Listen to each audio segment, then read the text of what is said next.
नमस्कार, good evening. मैं चुनचुन कुमार, आप देख रहे हैं झारखंडी हिंदी न्यूज। चलिए जानते हैं दिन भर की सभी महत्वपूर्ण खबरों को। चिट्ठी आती जाती रहेगी, सियासत भी चलेगी। राज्यपाल के एटम बम वाले बयान पर बोले सीएम हेमंत। मुख्यमंत्री हेमंत सोरेन ने कहा कि चिट्ठी आती जाती रहेगी, साथ ही सियासत भी चलती रहेगी।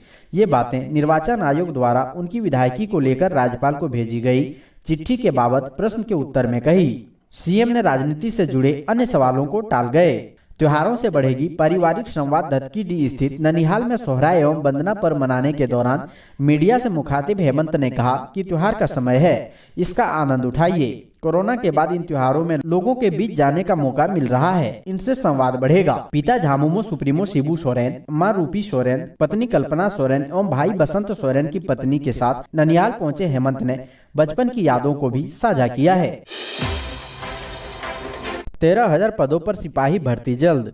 झारखंड में 13,000 पदों पर सिपाही भर्ती की प्रक्रिया जल्द ही शुरू होगी। इसे लेकर गृह विभाग ने पूरी तैयारी कर ली है। दिसंबर माह में भर्ती के योग्य युवा पहले दौड़ यानी शारीरिक परीक्षा लगाएंगे, फिर वे लिखित परीक्षा देंगे। झारखंड कर्मचारी चयन आयोग द्वारा ली जाने वाली इस परीक्षा के लिए गृह विभाग आयोग को अधियाचना भेजेगा। छठ पूजा के बाद अधियाचना भेजने की सूचना है। सिपाही भर्ती के लिए पहले शारीरिक परीक्षा ली जाएगी, फिर लिखित परीक्षा होगी। इसे लेकर पिछले दिनों ही कैबिनेट से अप्रूवल मिल चुका है। झारखंड सरकार ने पुलिस भर्ती नियमावली में संशोधन किया है। इससे पहले दिसंबर 2021 को ही सीएम ने कहा था कि सिपाही भर्ती के नियमों में सरकार बदलाव करेगी। सिपाही भर्ती में पहले शारीरिक परीक्षा होगी, उसके बाद लिखित परीक्षा ली जाएगी। उन्होंने यह भी कहा कि पहले की सरकारों ने पुलिस की छोटी नौकरी के लिए भी लिखित परीक्षा अनिवार्य कर दी थी, लेकिन हमारी सरकार नियमों को बदलेगी। सरकारी नौकरी के लिए विभाग पहले शारीरिक क्षमता और दक्षता को देखेगी, उसके बाद ही युवाओं को पुलिस की नौकरी दी जाएगी। चुनाव आयोग ने हेमंत सोरेन मामले में आरटीआई के तहत जानकारी देने से किया इनकार। जानिए क्या है मामला। हेमंत सोरेन पत्थर लीज मामले में भारत निर्वाचन आयोग ने आदेश की प्रति आरटीआई के तहत देने से इनकार कर दिया है। आयोग का कहना है कि यह सूचना अधिकार अधिनियम से मुक्त है, इसलिए जवाब नहीं दिया जा सकता है। गौरतलब है कि बोकारो जिला निवासी कसमार प्रखंड के हेमंत कुमार महतो ने भारतीय निर्वाचन आयोग से खनन लीज मामले में आरटीआई के तहत सूचना मांगी थी, जिसका जवाब हेमंत कुमार महतो को आ गया है। जवाब में बताया गया है कि मांगी गई जानकारी और दस्तावेज को सूचना का अधिकार अधिनियम 2005 की धारा 8(1) और 8(1) जौ के तहत प्रस्तुतीकरण से छूट दी गई है। यदि आप उपलब्ध कराए गए जवाब से संतुष्ट नहीं है तो प्रथम अपील इस पत्र की प्राप्ति से 30 दिन के भीतर की जा सकती है। आयोग ने अपने जवाब से स्पष्ट कर दिया है कि हेमंत सोरेन के खनन लीज मामले को सूचना के अधिकार से बाहर रखा गया है। नहाय खाए के साथ आज से शुरू होगा नेम निष्ठा का महापर्व। लोक आस्था का महापर्व शुक्रवार को नहाय खाए के साथ प्रारंभ हो रहा है। दिवाली के 6 दिन के उपरांत कार्तिक मास की षष्ठी तिथि को छठ पर्व मनाया जाता है। शनिवार को खरना के साथ 36 घंटे का निर्जला उपवास शुरू हो जाएगा। व्रती संतान की प्राप्ति, संतान की सुख समृद्धि, उनकी दीर्घायु व आरोग्यता की कामना के लिए साक्षात सूर्य देव और छठी मैया की आराधना करती है। पंचांग के अनुसार 29 अक्टूबर शनिवार को खरना है। इस दिन व्रती संध्या में आम की लकड़ी से चूल्हे पर गुड़ का खीर बनाकर भोग अर्पण करती है और प्रसाद के रूप में इसे ग्रहण करती है। इसके साथ ही व्रतियों का 36 घंटे का निर्जला उपवास शुरू हो जाता है। इससे एक दिन पूर्व नहाय खाए के दिन महिलाएं सूर्योदय से पूर्व स्नान कर नूतन वस्त्र धारण कर पूजा करने के उपरांत चने की दाल, कद्दू की सब्जी और चावल का प्रसाद ग्रहण करती है। खरना के दूसरे दिन अर्थात 30 अक्टूबर रविवार को अस्ताचलगामी सूर्य को अर्घ्य दिया जाएगा। दीपक प्रकाश ने कहा, हमसे भूल हो गई थी, अब प्रायश्चित कर रहा हूं। भाजपा में प्रदेश अध्यक्ष और राज्यसभा सांसद दीपक प्रकाश ने कहा कि भाजपा को छोड़कर झाविमो में जाना उनके राजनीतिक जीवन की बड़ी गलती थी। कुछ दिनों के लिए झाविमो में गए थे, लेकिन जब गलती का एहसास हुआ तो वापस भाजपा में आ गए। झाविमो में जाना उनकी और बाबूलाल मरांडी की बड़ी भूल थी, जिसका वे आज भी प्रायश्चित कर रहे हैं। दीपक प्रकाश से मुख्यमंत्री पद की दावेदारी को लेकर पूछे गए सवाल पर दीपक प्रकाश ने कहा कि उन्हें सीएम की अभिलाषा नहीं है। मुख्यमंत्री पद न कभी लक्ष्य था और न रहेगा। अंतिम सांस तक पार्टी का सेवक बनकर काम करना चाहते हैं। बिजली उपभोक्ताओं को मिल सकती है राहत, जेबीवीएनएल को झटका।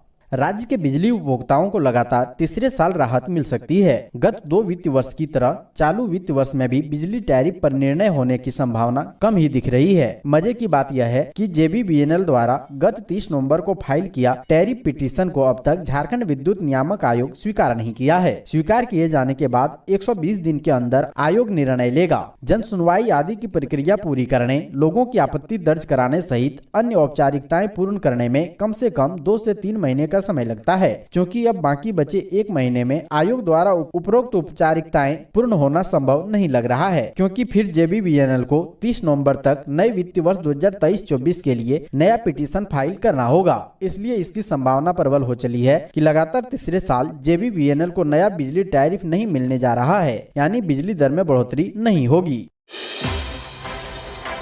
राज्यपाल के एटम बम वाले बयान पर झामुमो कांग्रेस ने किया पलटवार। बीजेपी बोली सरकार डरी हुई है। झारखंड के राज्यपाल रमेश बैस के एटम बम वाले बयान पर राज्य की राजनीति एक बार फिर गर्मा गई है। कांग्रेस झामुमो ने इस पर पलटवार किया है। झामुमो नेता सुप्रियो भट्टाचार्य ने कहा कि हम कारपेट बॉम्बिंग करेंगे। वहीं कांग्रेस ने कहा कि राज्यपाल का बम डिफ्यूज हो चुका है। वहीं भाजपा ने भी जवाब देते हुए कहा कि सरकार डरी हुई है। इसके बाद पक्ष और विपक्ष में तकरार के आसार बढ़ गए हैं। गौरतलब है कि राज्यपाल ने खनिज लीज मामले में रायपुर में एक इलेक्ट्रॉनिक चैनल के दिए बयान में कहा था कि वो सेकंड ओपिनियन ले रहे हैं। ओपिनियन आने के बाद निर्णय लेंगे। श्री व्यास ने बातचीत के दौरान कहा कि दिल्ली में पटाखे पर प्रतिबंध है, झारखंड में नहीं। हो सके एक आध एटम बम फट जाए। वहीं दूसरी तरफ चांडिल के धतकीडी स्थित अपने ननिहाल सोहराय पर मनाने पहुंचे सीएम हेमंत सोरेन से जब बंद लिफाफे के संबंध में पूछा गया तो उन्होंने कहा कि लिफाफे को बंद ही रहने दें, सोहराय और छठ पर धूमधाम से मनाएं। चंद्र ग्रहण भी आ गया। कितने बजे दिखेगा, कब लगेगा सूतक काल, किसको लाभ किसको हानि। साल का आखिरी चंद्र ग्रहण 2022 कार्तिक पूर्णिमा 8 नवंबर को लग रहा है। चंद्र ग्रहण 2022 तब होगा जब पूर्णिमा की रात को सूर्य, चंद्रमा और पृथ्वी एक ही रेखा में होते हैं। पृथ्वी के बीच में रहने से इसकी छाया चंद्रमा पर पड़ती है, जो कभी कभी इसे एक आकर्षक लाल रंग देती है। हम अगले महीने 8 नवंबर 2022 को फिर से चंद्र ग्रहण देखेंगे। यह वर्ष 2022 में चंद्रमा का दूसरा चंद्र ग्रहण होगा। नवंबर 2022 में लगने वाला चंद्र ग्रहण पूर्ण ग्रहण होगा। इस प्रकार अधिकतम ग्रहण के समय चंद्रमा पूरी तरह से पृथ्वी की छाया से ढका रहेगा। चंद्रमा के अंदर का भाग सूर्य के प्रकाश से प्रकाशित होगा। यह चंद्र ग्रहण 2022 भारत के अधिकतर इलाकों में नहीं दिखेगा। ऐसे में ग्रहण का सूतक काल भी प्रभावी नहीं होगा। रांची में ग्राम प्रधान की पीट कर हत्या, पुलिस का दावा पुरानी रंजिश से जुड़ा है मामला। झारखंड के रांची जिले में अज्ञात बदमाशों ने एक ग्राम प्रधान की कथित तौर पर लाठियों से पीट कर हत्या कर दी। इनकी जानकारी पुलिस ने गुरुवार को दी। उन्होंने बताया कि घटना बुधवार रात रांची से करीब 60 किलोमीटर दूर तमार थाना क्षेत्र के लोहारी गाँव की है। तमार थाना प्रभारी दीपक कुमार ने बताया कि मृतक अशोक सिंह मुंडा, जो परंपरागत रूप निर्वाचित ग्राम प्रधान थे, उन्होंने गुरुवार को इस संबंध में प्राथमिकी दर्ज कराई। तमार थाना प्रभारी दीपक कुमार ने बताया कि मृतक अशोक सिंह मुंडा के पुत्र, जो परंपरागत रूप से निर्वाचित ग्राम प्रधान थे, उन्होंने गुरुवार को इस संबंध में प्राथमिकी दर्ज कराई। रांची के एसपी नौशाद आलम ने कहा कि घटना के बाद से गांव के 2-3 लोग भी लापता हैं। यह आपसी रंजिश का मामला प्रतीत होता है। सही कारण का पता जांच के बाद ही चल सकता है। अर्घ के लिए गंगा जल बांटेंगे विधायक राज सिन्हा। विधायक राज सिन्हा छठ के अर्घ दिन धनबाद विधानसभा स्थित छठ घाटों पर गंगा जल वितरित करेंगे। साहिबगंज से 2-2 हजार लीटर की 4 टंकियों में गंगा जल भरकर मंगवाया गया है। घर पर गंगा जल की बोतल में पैकिंग करा रहे हैं। बताया कि छठ जैसे महापर्व पर गंगा जल से अर्घ देने का खास महत्व है। धनबाद से गंगा जी दूर है, इसलिए धनबाद वासियों के लिए गंगा जल उपलब्ध कराने की कोशिश की है। लगभग 10,000 बोतल में गंगा जल पैकिंग का लक्ष्य है। इसके लिए पैकेजिंग का काम करने वाली एक कंपनी को जिम्मेदारी दी गई है। विधायक ने कहा कि कोशिश होगी कि वे एवं उनके कार्यकर्ता ज्यादा से ज्यादा घाटों तक पहुंचकर गंगा जल का वितरण कर सके। कुछ जगह पहले अर्घ के दिन तो कुछ घाटों पर दूसरे दिन अर्घ के दिन गंगा जल का वितरण किया जाएगा।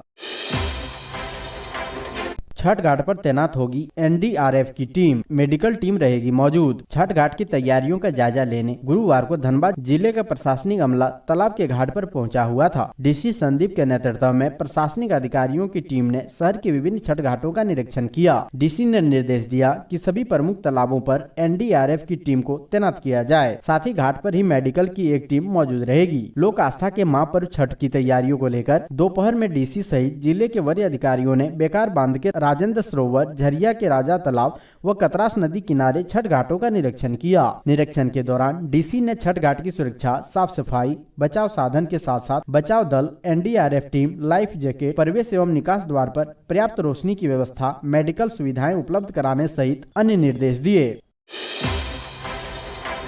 सिमडेगा, रांची और लातेहार सबसे टॉप, दुमका, चतरा, रामगढ़, फिसड्डी। देखें आकांक्षी जिला लिस्ट। झारखंड के 24 जिलों में से 19 जिले आकांक्षी जिलों में शामिल है और यहाँ विभिन्न मानकों पर औसत स्थिति खराब रही है। इसके बाद आकांक्षी जिलों के लिए अलग से योजना शुरू होने के बाद सबसे बेहतर प्रदर्शन करने वाले जिलों में सिमडेगा, रांची और लातेहार शामिल है, जबकि दुमका, चतरा, रामगढ़, फिसड्डी जिलों की सूची में शामिल हो गया है। योजना की शुरुआत के बाद से वर्तमान समय तक सिमडेगा ने 43% का ग्रोथ दर्ज किया है, जबकि रांची 40% और लातेहार 32.3% की वृद्धि के साथ तीसरे स्थान पर है। विभिन्न मानकों पर जिलों के ओवरऑल प्रदर्शन को देखें तो सिमडेगा ने ओवरऑल 43% विकास का आंकड़ा दर्ज कर लिया है। 40.4% इंप्रूवमेंट के साथ रांची दूसरे नंबर पर है और 32.3% के साथ लातेहार तीसरे नंबर पर। दुमका, चतरा और रामगढ़ का प्रदर्शन लचर रहा है। बुधवार को नीति आयोग के अधिकारियों और राज्य सरकार के प्रतिनिधियों के बीच वार्ता के क्रम में ये आंकड़े सामने आए।